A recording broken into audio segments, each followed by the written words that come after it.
안녕하세요. 심정섭입니다. 오늘은 의지한약의 수시와 정시에서 합격자들의 내신이 어느 정도였고 수능 성적은 어느 정도였는지에 대한 질문이 올라와서 이 영상을 준비했습니다.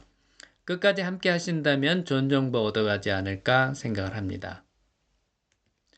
오늘의 사례는 의지한약을 준비한 학생을 위한 참고 자료고요. 우리가 준비하고 지원할 때 참고용으로 좀 사용하시면 좋을 것 같아요. 일반고 학생 기준이 되겠습니다. 특목고라든가 자사고 기준은 아니고요. 그 다음에 의대 정원이 이제 발표를 했는데 2026학년도에서 이제 동결이 됐잖아요. 그런 점을 감안해서 보시면 좋을 것 같습니다. 자, 첫 번째는 수시 전형에서 의지한약을 지원해서 합격한 사례를 보겠는데요. 고려대와 한양대, 한림대, 경희대 이런 사례를 가지고 왔습니다. 그럼 어떻게 지원했는가 보게 되면은 고려대, 한양대, 한림대까지는 모두 종합전형으로 지원했고요. 고려대는 학업우수, 한양대는 서류형, 한림대는 이제 생활우수 되겠습니다. 경희대 같은 경우는 지역균형으로 이제 교과전형으로 이제 지원해서 합격한 사례가 되겠는데요. 일단 고려대에 합격한 학생의 내신 등급을 보게 되면은 1.26이에요. 요 정도는 예전에도 합격을 했으니까 그런 점 참고를 하시면은 고려대 학우부수로 의예과를 지원한 학생들의 경우 어느 정도 내신이 되어야 되는지를 아마 참고하실 수 있을 것 같아요. 한양대의 경우는 이제 서류형이 종합전형으로 해서 이제 새로 생긴 신설된 전형이 되겠는데 이 경우에도 합격자의 사례가 1.25의 내신 등급을 갖고 있습니다. 그래서 고려대나 한양대 같은 경우는 이제 워낙에 이제 종합전형에서 생기부를 잘 보기 때문에 일단은 생기부가 잘 되어 있어야만이 이런데 합격할 수 있다. 이런 것을 이제 감안하시고 보실 필요가 있습니다. 한림대 같은 경우에는 한림대를 지원한 학생의 경우에는 1.48이었어요. 그래서 요 위의 학생보다는 이제 조금 내신 등급이 낮지만은 요 정도는 되어야 최소한도 합격할 수 있다. 예전에 2023학년도나 24학년도 같은 경우에도 한림대를 비롯한 그 근처에 있는 연세대 미래 캠퍼스라든가 그다음에 강원대 이런 경우에도 1.4에서 1.5 정도의 학생이 합격한 사례들이 있어요. 그런 점을 참고하시면은 요 등급대에서 한번 지원해서 합격할 수 있지 않을까 생각을 합니다. 경희대는 이제 교과전형이라고 그랬잖아요. 그래서 교과전형의 경우는 아무래도 내신 등급이 이제 높아야 되는 그런 사례다. 이렇게 생각을 하시면 좋을 것 같습니다. 다음에는 수시 전형에서 약학과를 지원해서 합격한 사례가 되겠는데 동덕여대와 가천대의 사례를 가지고 왔는데요. 동덕여대를 지원한 학생과 가천대를 지원한 학생의 전형을 보면 모두 다 종합전형이죠. 그 다음에 동덕여대는 동덕창의 리더 전형, 가천대는 가천의학 전형이 되겠습니다. 동덕여대를 합격한 학생이 내신 등급을 보게 되면은 1.83이에요. 그래서 1점대 후반이잖아요. 예전에도 이 정도의 등급으로 이제 생기부가 물론 잘 되어 있어야겠죠. 그래서 합격한 사례들이 있습니다.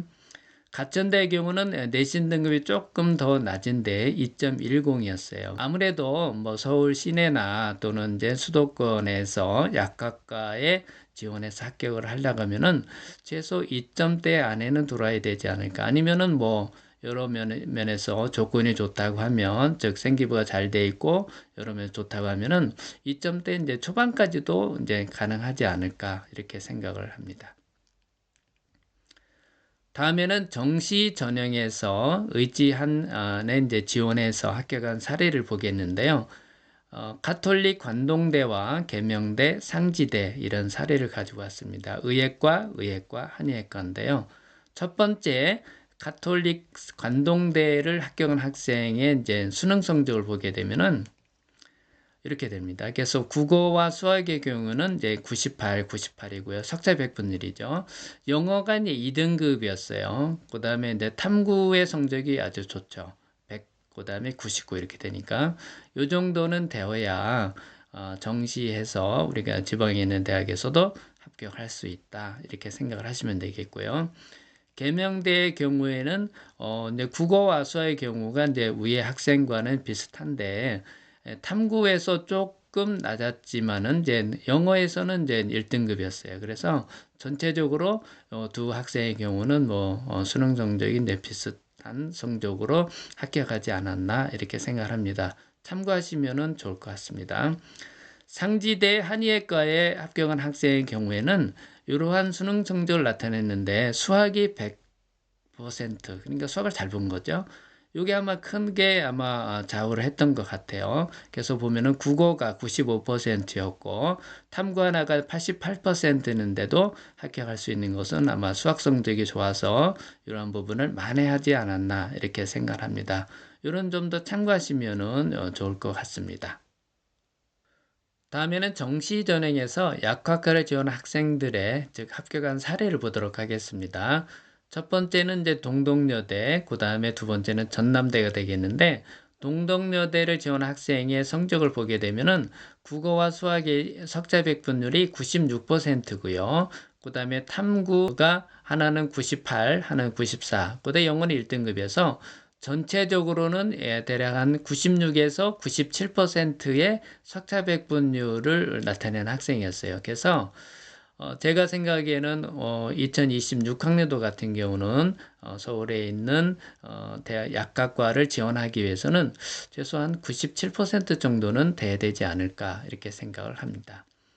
전남대의 사례를 보게 되면은 위에 동덕여대 학생과는 달리 국어와 수학에서 조금 더 높은 석자 백분율을 나타냈지만은 탐구에서가 조금 낮았어요. 그래서 요거 하나는 이제 비슷하지만 하나는 좀 월등히 좀 78%로 좀 낮죠. 그렇지만은 전체적으로 국어와 수학이 좋으면서 이런 합격하지 않았나 이렇게 생각을 합니다. 그래서 이런 사례도 있으니까 참고하시면 좋을 것 같습니다. 정리하면은 의치한약을 지원을 희망하는 학생의 경우, 특히 재학생의 경우에는 수시 전형에 도전하라 이 말을 꼭 드리고 싶고요. 물론 이제 생기부가 잘 돼 있어야 이제 종합 전형에 합격할 수가 있겠죠. 그래서 그런 점을 참고해서 여러분들 지원하시면은 좋은 결과 있지 않을까 생각합니다.